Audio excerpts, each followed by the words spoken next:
ভাটা হইতো, জোয়ার হইতো, এত বড় পাওয়ারফুল, এত বড় সুখী। কিন্তু বাজান রে, যখন ওর হায়াতের বেড়া পার হইয়া গেল, আমার মালিক ওকে নীল দরিয়ার ভিতরে ফালাইয়া এরপরে চুবাইয়া চুবাইয়া ওকে মারছে। জোরে বলো কথা ঠিক না বেঠি? এখন ওর পাওয়ার গিরি, মাতুব্বার গিরি আর আছে? জোরে কেউ আছে? নমরুদ মাওলার সঙ্গে চ্যালেঞ্জ করলো, তার খলিল ইব্রাহিমকে আগুনের ভিতরে ফালাইলো। আরে আরে সেই নমরুদকে ঠ্যাং ভাঙ্গা মশা ওর মাথার মস্তকে মালিক ঢুকাইয়া ওর মাথার জ্বালাপাড়া তৈরি করিয়া পিটাইয়া আশ্রাইয়া চেঁচা বাচা করিয়া মারছে। জোরে বলো কথা ঠিক না বেঠি? সাদ্দাত মাওলার সঙ্গে চ্যালেঞ্জ করলো, আমার মালিকের বেহেশতে যাবে না টিটকারি। দুনিয়ায় ওর বেহেশত তৈরি করলো, বেহেশত কমপ্লিট। ওর দলবল নিয়ে যখন দেখার জন্য গেল, বেহেশতের দরজায় দেখে এক বুড়া দাঁড়াইয়া আছে। সাদ্দাত ডাক দিয়ে বলে, পাহারাদাররা কি করছো? এই বুড়াটা কেটে আমার বেহেশতের দরজায়। বুড়া ডাক দিয়ে বলে, সাদ্দাত রে, আমি আজরাইল আছি তোর জান কবজ করার জন্য। যখন আজরাইলের কথা শুনলো, ওর শরীরের ভিতরে থর করে কম্পন শুরু হয়ে গেল। বাজান আজরাইল সালাতু আসসালাম কথার কথা বলতেছে, রে খাবিস, আমার মালিকের সমস্ত নেয়ামত ভোগ করছিলি, আমার মালিক তোকে দুনিয়ায় পাঠাইছে, তোকে স্বাধীনতা দান করছে কেন? পরীক্ষার হলে পরীক্ষা দেওয়ার জন্যে। আমার মালিক বলেন, আমহিল হুম রুয়াইদা, তোদেরকে আমি স্বাধীনতা দান করলাম কেন? লিয়াবলুয়াকুম আইয়ুকুম আহসানু আমালা, পরীক্ষা নেওয়ার জন্যে। ছাত্রছাত্রী 3 ঘন্টা পরীক্ষার হলে পরীক্ষা দেয়, 3 ঘন্টায় স্বাধীনতা আছে না নাই? যা মনে করে তা লাগবে, বাধা দেওয়ার কোনো আইন নাই। দুনিয়ার ভিতরে আমার মালিক তোমাকে আমাকে পাঠাইয়া তোমাকে আমাকে স্বাধীনতা দান করলেন। স্বাধীনতা দান করে আমার মালিক ঘোষণা করলেন, ওয়াহাদাইনাহুম নাজদাইন, আমি তোমাদেরকে 2টা রাস্তা দেখাইয়া দিলাম, যে কোনো রাস্তায় ইচ্ছা করলে চলতে পারো, আমি স্বাধীনতার ভিতরে বাধা দেব না। একটা রাস্তা, তার শেষ লক্ষ্য হইল বেহেশত, তার গন্তব্য কোথায়? বেহেশত। আর একটা রাস্তা, বামের রাস্তা, তার শেষ পরিণাম হইল জাহান্নাম। আরে তুমি যদি বেহেশতের রাস্তায় চলতে চাও, আমি তোমাকে বেহেশতের রাস্তার চলার শক্তি আমি দান করব। আর কেউ যদি জাহান্নামের রাস্তায় চলতে চাও, সেখানে চলারও শক্তি আমি তোমাকে দান করব। কেন? স্বাধীনতা দান করার কারণে, পরীক্ষা নেওয়ার জন্যে।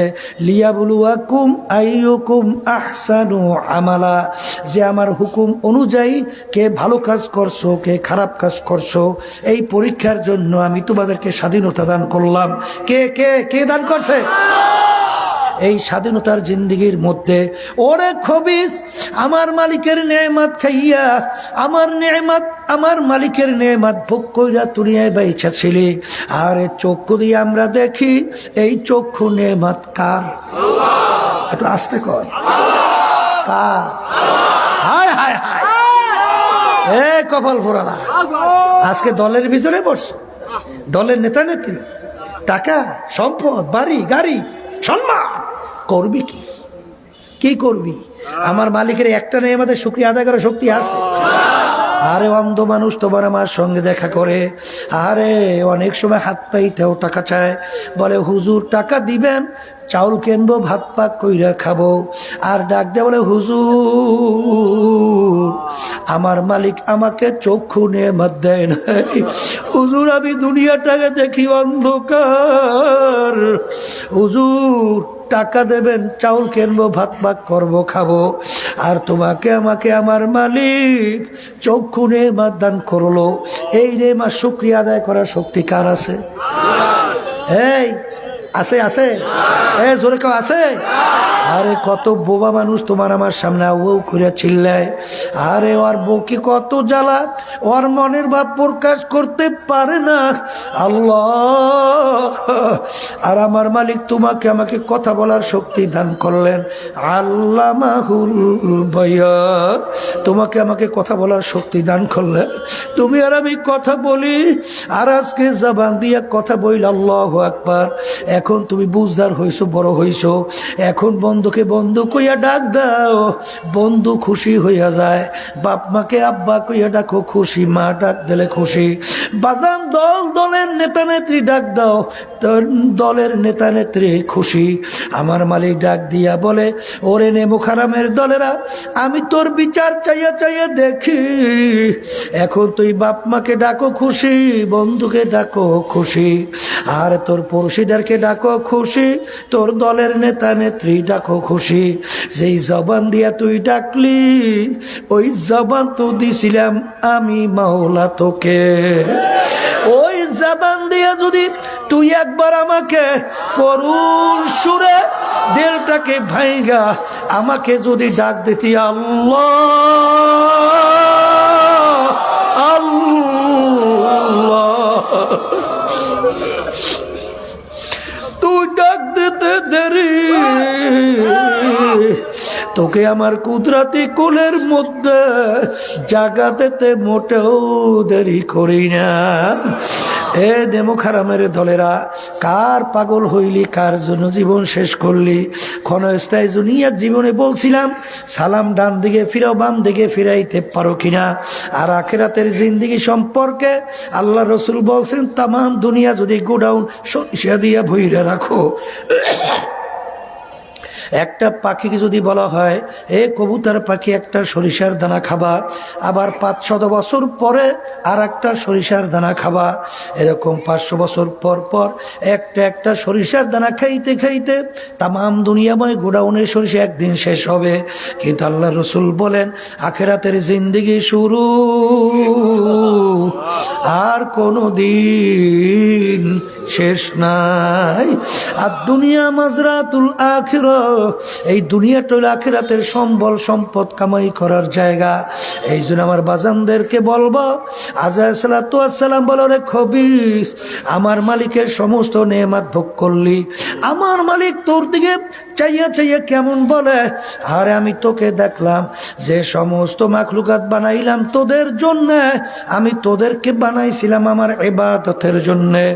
মুরগি বাচ্চা নিয়ে তোর বাড়িতে নামলো, বাচ্চাগুলো চেউ চেউ কইরা ডাকে, তোর বাড়িতে এমন মেহমান আসে, মুরগি জবাই কইরা খাওয়ানো লাগবে, কোথায় হঠাৎ মুরগি পাও নাই? আমি তোর বিচার চাইয়া চাইয়া দেখি, মুরগি দেখে তুই থাবা দিয়া ধরছ, ছুরি ধার করলি, মুরগিটাকে জবাই করলি, চামড়া খুইলা গোস্ত পাক কইরা তুই আত্মীয় নিয়ে খাইলি। খা বন্ধা বান্ধে আমি তোর জন্যই বানাইলাম। গাভী গরু পালো দুধ খাওয়ার জন্য, বাচ্চা হবে, বংশ বিস্তার লাভ করবে।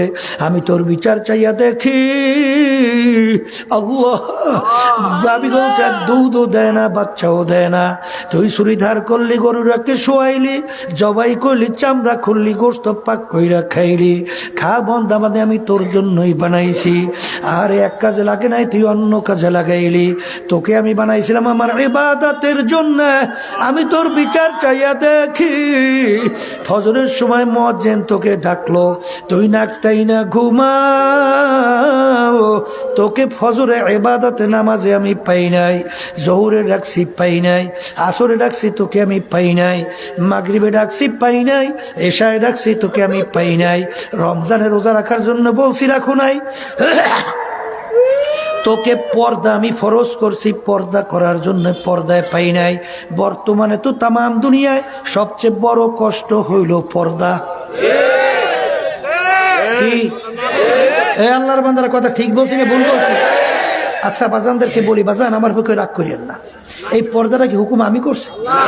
একটু বলেন তো, কে করছে? কে? আচ্ছা, সব দুনিয়ার আলেম একত্রিত হয়েছে, একত্রিত হয়ে যদি বলে আল্লাহর হুকুম পর্দা ফরজ, লাগবে না, তাহলে আল্লাহর হুকুম পর্দা ফরজ তো থাকবে না। থাকবে? সব একত্রিত হয়ে বললো আল্লাহ রকম পর্দা ফরজ রহিত হবে না। জীবনও 2 রাকাত নফল নামাজ পড়েন নাই, জীবনও 2 রাকাত তাহাজ্জুদের নামাজ পড়েন নাই। এই জন্য জাহান্নামের হুকুম কয় বছর? 1 সেকেন্ড, 1 মিনিট। একবার যদি কেউ ইচ্ছে করে বেপরদা হন, কমপক্ষে একটা কবিরা গুনাহ, আর একটা কবিরা গুনাহের জন্য কমপক্ষে 7000 বছর জাহান্নামের আগুনে জ্বলা লাগবে। আমার রাগ করছেন না? হ্যাঁ, জোয়ার যায় যেদিকে, বাতাসও সেদিকে, নৌকাও ছাড়ছেন সেদিকে, পালও তুলছেন। এখন নৌকা কত কায়দায় চলে, সমসুম সমসুম কইরা, কোনো কষ্ট আছে? ওই অবস্থায় যে উল্টা নৌকা ধরে, এখন স্রোত তো সব বেপরদার পক্ষে, এখন সেখানে বাদাম চলতে অসুবিধা আছে, কিন্তু এই অবস্থায় উল্টা ধরা বড় কষ্ট। আসতে কয় আল্লাহর বান্দারা, পর্দালে মা বোনেরা, আমিনু কামা আমানান নাস। আল্লাহ বলছেন ঈমান আনো। ঈমানের ধরনটা কেমন হবে? সাহাবায়ে কেরাম যেভাবে আনছিল, কথা কয় না, সাহাবায়ে কেরামদের ঈমানের ধরন কেমন আছিল? আল্লাহু আকবার। এ তো আল্লাহ বলছে, এটা তো আমি বলি নাই। আমিনু কামা আমানান নাস, সাহাবায়ে কেরাম যেভাবে আছে সেভাবে আনো। সাহাবায়ে কেরাম ঈমানের ধরন কি শোনেন। নীল নদীর নাম শুনছেন? প্রতি বছর শুকাইতো না? নিয়ম ছিল কি পানি আসার? একটা যুবতী সুন্দরী মেয়েকে জবাই, নালে পানি আসতো না। আর পানি না আসলে মানুষ পানি না খাইয়ে মইরা সাপ, ঠিক? ওই পানি দিয়ে ফসল হয়, ফসল না খাই মানুষ মরবে, ঠিক কি না? ওমর ফারুক রাদিয়াল্লাহু তাআলা আনহু তার পরিচালনা যখন নীল নদী আসলো, নিয়ম অনুযায়ী পানি শুকাইছে। এখন নিয়ম কি? একটা যুবতী সুন্দরী মেয়ে বলি জবাই দাও, ইসলামে জায়েজ আছে না? ওয়াক কয় কি? লক্ষ লক্ষ মানুষ মারা যাবে, লক্ষ লক্ষ মানুষ মারা যাবে। একটা জান গেলে আর করার তো কিছু নাই, দে একটা সবাই জবাই, লক্ষ লক্ষ মানুষ বাইসে যাওক। আমাদের যুগ হইলে ফতুয়া বাইরেই তো না, আমি মনে হয় ভুল বলিনি। বর্তমানে একদল বাইরেছে না, বেপরদা মহিলাকে নিয়ে একসঙ্গে এক টেবিলে মিটিং করে। একটু আসতে কন, নাই নাই নাই আছে তো, কত সুন্দর ফতুয়া বাইরেইবে। মন্দের ভাল, মন্দের গু চেনেন আপনারা? গু চেনেন না? আচ্ছা, গুড় এপিট উপিট কোনটা ভালো কোনটা মন্দ একটু একটু চাষাই বেছে একটু হইতে পারে। ওই যে পায়খানা রৌদ্র লাগে উপরে একটু চামড়া দিয়ে শুকাইছে, নিচে তো কাঁচা, তাই নিচে সে উপরে একটু ভালো। কি কথা বলা কি? হ্যাঁ, গু তো গুই গু, কথা লিখলে বেটি। ওরে কপাল ফোরার, আল্লাহ মাফ করুক আমার সবাই, আল্লাহ মাফ করুক। শোনেন, কলে এখন উপায় তো কিছু নাই, আইসে পড়ছে কথা, আমরা রাগ করি না, বলি ফেলবো? আচ্ছা বললি ফেলে। ইসলামী আন্দোলন বাংলাদেশ প্রতিষ্ঠিত হয়েছে 1987 সাল, ঠিক না? আমাদের মার্কায় একটা এমপিও কি সংসদে গেছে? আসতে কয় যাওয়ার সুযোগ বুঝে আমাকে ছিল না, যাই নাই। কেন যাই নাই? আমরা ভালো কইরা চিন্তা ভাবনা কইরা দেখছি, বাংলাদেশ স্বাধীনতার বয়স 53 বছর চলছে। যারা দেশ পরিচালনা করলো বারবার আমাদেরকে সিঁড়ি বানাইয়া ক্ষমতায় যাইয়া টুন টুনা টুন টুন, ভুল বলি নেই মনে হয়? হ্যাঁ, এই আল্লাহর বান্দারা, যেই দেশে শতকরা 92 জনের মতো মুসলমান বসবাস করে, যেই দেশের মধ্যে ঢাকার রাজধানী, বাংলাদেশের রাজধানী ঢাকাকে বলা হয় মসজিদের নগরী, যে দেশের রাস্তার মোড়ে মোড়ে মসজিদ মাদ্রাসার অভাব নাই, যেই দেশের মসজিদের আজানে বাচ্চাদের ঘুম ভাঙে, বাচ্চাদের আজানে বাচ্চারা মায়ের কোলে ঘরে যায়, সেই দেশের মধ্যে যদি ভালো না থাকে তাহলে ভালো আমাদের পাশের রাষ্ট্র ভারত। আর একটু আসতে কর না, আমেরিকা, লন্ডন, ফ্রান্স? তাহলে আমাদের দেশেই ভালো আছে। কিন্তু সমস্যা তৈরি করছে বারবার যে আমরা পরগাছা হই। কি হই? পরগাছা বোঝেন নাই? বুঝি এই মূল গাছের উপরে এক ধরনের লতা পাতা থাকে, দেখেন নাই? আমরা কই শূন্য লতা। শূন্য লতা বুঝলেন? ওর মূল্য আছে কি? কোন মূল্য আছে? বারবার বারবার তোমাদেরকে ব্যবহার করে ক্ষমতায় যাইয়া ওখানে তোমাদেরকে রাইকাই ওই টেবিলে মডেল লাইসেন্স পাস করে। ঠিক না বে? ঠিক। যত ইসলাম কোরআনের বিরুদ্ধে আইন পাস করে। ইসলামী আন্দোলন বাংলাদেশ আমরা চিন্তা করছি শুধু নিছক 2-1টা এমপির জন্য, মন্ত্রিত্বের জন্য। আরে ওদের পরগাছা হইয়া এই বাংলাদেশ ইসলামী আন্দোলন কাজ করতে চায় না। ইসলামী আন্দোলন বাংলাদেশ চায় ইসলাম নামক গাছটা বাংলার জমিনের ভিতরে বট বৃক্ষ হবে, সমস্ত ইসলামের পক্ষে কাজ করবে। এই হলো ইসলাম। ঠিক আছে, ঠিক। এই থামেন, থামো, থামো। কি থামা? কি ভুল করছি মনে হয়? আমাদেরকে নিয়ে কত যে কায়দা কারণ কইয়া ব্যঙ্গ করে, ঠিক না? ওরে পাগলের দল, তোরা এমপির পাগল হইতে পারো, তোমরা টাকার পাগল হইতে পারো, সম্মানের পাগল হতে পারো। ইসলামী আন্দোলন বাংলাদেশ মালিকের পাগল, মালিকের গোলাম, মালিক ঠিক না বেঠি? শোনেন, এই লাইনে কথা আনতে চাইছিলাম না, এসে বসে আগে তো মাপসে গেছি কথা, ঠিক না? এই আল্লাহর বান্দারা, আচ্ছা ক্ষমতার গ্যারান্টি কে কে নিয়ে আসছেন? পাইছেন না? গ্যারান্টি পাইছেন না? আল্লাহ কোরআন কারিমে কি বলছেন? ওয়ালা তাহিনু ওয়ালা তাহজানু ওয়া আনতুমুল আ'লাউনা ইন কুনতুম মুমিনিন। তোমাদের ভয় চিন্তা নাই, তোমরাই বিজয় হবে ইনশাআল্লাহ। শর্ত কিন্তু একটা আছে, শর্তটা হলো মুমিনের চরিত্র অর্জন করা লাগবে। কার চরিত্র? মুমিনের চরিত্র অর্জন করো, দেখবা ক্ষমতা আল্লাহ দিয়ে দেবে। কথা ঠিক না? তবে এর জন্য আবার কেউ নাক তালে নাকে তৈল রাইখা নাকটা ইনে ঘুমাইয়েন না। কারণ আল্লাহ বলছে ওয়াজাহিদু ফিল্লাহি হাক্কা জিহাদিহি, জিহাদ করো করার মতো। আমরা তো চেষ্টা করতেছি, আল্লাহর রহমতে বলতে হইতেই পারে। মানুষ না, আমরা মানুষ না, ইনসান না। ইনসান কি ফেরেশতা নাকি? ভুল তো হইতেই পারে। তাই সেখানে আল্লাহর রহমতে পরামর্শ ভিত্তিক চেষ্টা করতেছি। কখন মালিক বিজয় দেবে? মালিক কথা ঠিক না? ওরকম কেউ ঠিকাদারি নিয়ে আসি নেই।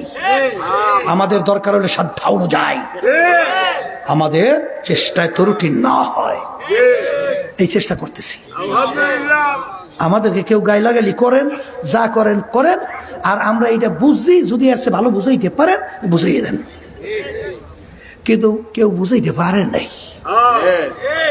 যখনই বলছি বুঝের কথা জিজ্ঞেস করছি, হুজুর কথা তো ঠিক, ইসলামের নামে গাছটা তো একটু মজবুত হওয়া লাগে। কেমনে হইবে? পরগাছা হইলে মজবুত হয়? আস্তে আসাও ফাতার ইদিন কাশাফাল গুবারো আফারাসুম তাহতার জেলে কাম হেমারো। হে বড় লোক আমার বাবারা, হে পীর আমার বাবারা, হে মুফতি আমার বাবারা, মুহাদ্দিস আমার বাবারা, হে ধনী আমার বাবারা, হে ক্ষমতা সম্পন্ন আমার বাবারা, এই চক্ষু খোলা দুনিয়ায় এক যুগের ভিতরে কেউ যদি ঘোড়ার পিঠে সওয়ার হইতো, সমাজের ভিতরে সম্মানিত ব্যক্তি হিসেবে পরিচয় লাভ করত। এক ব্যক্তি সম্মান কামাই করার জন্য অন্ধকার রাত্রে গাধার পিঠে সওয়ার হইছে, ঘোষণা করে আমি অমুক করে ছেলে অমুক, ঘোড়ার পিঠে সওয়ার হইয়া যায়। এক ব্যক্তি সূক্ষ্মভাবে দেখে ফেললো ও তো কোনো ঘোড়ার পিঠে সওয়ার না, গাধার পিঠে সওয়ার। তখন সেই ব্যক্তি বলে, এই আহমক চুপ কর, অন্ধকার পরিষ্কার হোক, সূর্য আকাশের ভিতরে উঠুক, তখন তুমি দেখতে পারবে তুমি ঘোড়ার পিঠে না গাধার পিঠে। আজকে চক্ষু খোলা দুনিয়ায় আমি পরিচয় দেয় আমি পীর, কেউ দেয় মুফতি, আমি মুহাদ্দিস, আমি আমির, আমি অমুক তমুক সমুক, আমি সভাপতি সেক্রেটারি, আমি বড় বংশের, আমি ডক্টর, আমি অমুক পণ্ডিত, আমি অমুক শিক্ষিত, অমুক পিএইচডি ডিগ্রিধারী। এই পরিচয় কয়দিন? যেই কয়দিন চক্ষু দুনিয়ায় খোলা থাকবে, যেদিন তোমার বাড়ির দরজায় আল্লাহ আজরাইল আলাইহিস সালাতু ওয়াস সালাম সিঁড়ি বাজাইয়া বসবে, যেদিন মৌতের বিছানায় পেটখানা বাসাইয়া দিবে, তখন তুমি দেখতে পারবে তুমি আসলে অমুক টমুক না সমুক না খোদা না খাস্তা জাহান্নামের একজন কয়েদি। এই জন্য আমার ভাইদেরকে বলবো, পর্দা আলে মা বোনদেরকে বলবো, বাজান শরীরে রোগ হইলে ডাক্তারের কাছে দৌড়ানো লাগে। চাঁদপুরে ডাক্তার, কাজ না হইলে ঢাকা না হইলে অনেক সময় দেখা যায় বিদেশ। জাগা জমিন বিক্রি করেও শরীরের চিকিৎসা করো কি করো না, তারপরেও কিন্তু একদিন মরণ লাগবে কি লাগবে না। কিন্তু এক কলবের রোগীরা খোদা না খাস্তা যদি কলবের চিকিৎসা না কইরা দুনিয়া থেকে বিদায় নিয়ে কবরে যাও, বাজান রে, এই কলবের চিকিৎসক এমবিবিএস ডাক্তার, এফআরসিএস ডাক্তার, কথা কয় না। এই ডাক্তার হল হক্কানি উলামায়ে কেরাম, হক্কানি পীর বুজুর্গেরা। এই জোরে বলো কথা ঠিক না বেঠে? সেই ডাক্তারের কাছে যাওয়ার পরে আল্লাহর ফজল ও করমে দেখবে তোমার রোগ অনুযায়ী ঔষধ দেবে, কোরআন এবং হাদিস অনুযায়ী। আমার আব্বাজান রহমাতুল্লাহ আলাইহি বলতেন, বাজান চরমনাইতে যারা আসছেন, বাজান যতক্ষণ পর্যন্ত আপনাদেরকে কোরআন এবং হাদিস অনুযায়ী আপনাদেরকে পথ দেখাবো, ততক্ষণ পর্যন্ত আপনারা আমার কথা মানবেন। যখন এর বাইরে পথ দেখাবো, আমার থেকে সইরা ভাইগা যাওয়া ওয়াজিব। এরপরে চরমনাইতে যারা আসছেন, 1 সবক 2 সবক 3 সবক নেওয়ার পরেও আগে নামাজ পড়তেন না, এখনো পড়েন না, আগে চোখে পানি ছিল না, এখনো আসে না, আগে গুনার কাজে লিপ্ত, এখনো ছাড়তে পারেন না, চরমনাই আইসে কোনো লাভ নাই, আপনার রোগ ভালো হইতেছে না, দৌড়াও আর একজন হক্কানি আল্লাহর খাস বান্দার কাছে যাও, চিকিৎসা নিয়ে পরামর্শ নিয়ে কলবের রোগ ভালো কইরা, তারপর দুনিয়ার থেকে বিদায় নিয়ে ইমানকে মজবুত কইরা নেক আমল কইরা তারপর কবরে রওনা করো। এ পুরান মুজাহিদ মনে আছে? 2 একজন না? কার কার আছে? টাতুরেই দেখা কোথায় কথা মনে আছে না? আল্লাহু আকবার। হাত নামাও। এই জন্য আমার বাজানদেরকে বলবো, সবসময় কথা মনে রাখেন। ফাতেমা রাদিয়াল্লাহু তাআলা আনহা, তাকে আল্লাহ রসুল বলছিলেন, ও ফাতেমা, ইয়া ফাতেমা তু আনকিজি নাফসাকে মিনান নার, ফাতেমা দুনিয়া থাকা অবস্থায় নিজে আমল করো, জাহান্নামের আগুন থেকে বাঁচো, এরপরে অন্ধকার কবরে যাইয়া শো। ফাতেমা যদি পরিচয় দেয় আখিরি জামানার নবীর মেয়ে, ও ফাতেমা, এই পরিচয় কবরে কোনো কাজ হবে না। আল্লাহ রাসূল সাল্লাল্লাহু আলাইহি ওয়াসাল্লাম যদি তার মেয়ের ব্যাপারে কবরে কোনো নাজাতের গ্যারান্টি দিতে না পারে, এমন কোন পীর আছে, এমন কোন মুরব্বী আছে, এমন কোন দল আছে, এমন কোন দলের নেতা নেত্রী তোমাকে আমাকে নাজাত করে জান্নাতে দিতে পারবে? জোরে বলো, পারবে? যদি নাই পারে, আমার বাজানদেরকে বলবো, ঠিকঠাক হইয়া বুঝা শুই না তারপর কবরে রওনা করো। কারণ কোরআনুল কারীমে মালিক বলছেন, ইয়াউমা নাদউ কুল্লা উনাসিন বিইমামিহিম, কিয়ামতের ময়দানে আমার মালিক প্রত্যেকটা মানুষকে তার দলের নেতা নেত্রীর সঙ্গে ডাকবে। ডাইকে আমার মালিক বলবেন, তোর দলের নেতা নেত্রী যেদিকে যায় ওদের পিছনে পিছনে সেই দিকে চইলা যা। এক কথা, তোমার দলের নেতা নেত্রী যেখানে জায়গা, আমার মালিকও বলেন তোরও সেইখানে জায়গা। আল্লাহুম্মা আমিন।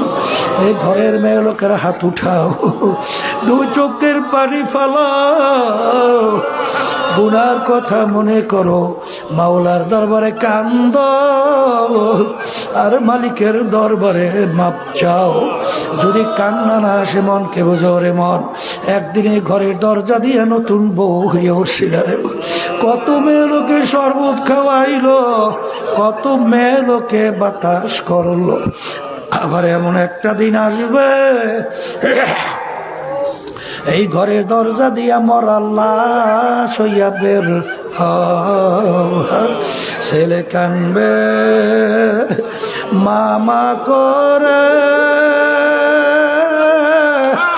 মেয়ে কানবে মামা করে। জবাব তো আর দিবা না। এ আল্লাহ 3 দিন ব্যাপী মাহফিল, তৃতীয় দিন আজকে শেষ বৈঠক। একটু তাকাইয়া দেখেন আপনার বান্দারা কিভাবে কান্দে। মালিক আমাদের ছেলেও মরে নাই, মেয়েও মরে নাই, গুনাহ করে বসছি রে, মাফ করে দেন গো মাওলা, মাফ করে দেন। এ আল্লাহর বান্দারা জোর করিয়া কান্দেন, জোর করিয়া কান্দেন। সন্তান মারা গেলে চোখে পানি আসে, সম্পদ নষ্ট হয়ে গেলে চোখের ভিতরে পানি আসে। তোমার আমার গুনার কারণে যে জাহান্নামের আগুন জ্বলছে আল্লাহ, ওই জাহান্নামের আগুন চোখের পানি ছাড়া ঠান্ডা হবে না। এ আল্লাহ, এ আল্লাহ, এ আল্লাহ, যাদের উসলায় মাহফিল হইল, চেষ্টা কাটিয়ে সাহায্য করলো, আমরা উপস্থিত হয়ে গেলাম, সবার উপরে খাস মেহেরবানি নাজিল করেন আল্লাহ। হককে আমাদের কাছে হক হিসেবে প্রকাশ করে দেন, বাতিলকে বাতিল হিসেবে প্রকাশ করে দেন। আমাদের সবাইকে হকের পক্ষে থাকার তৌফিক দান করেন। সুবহান।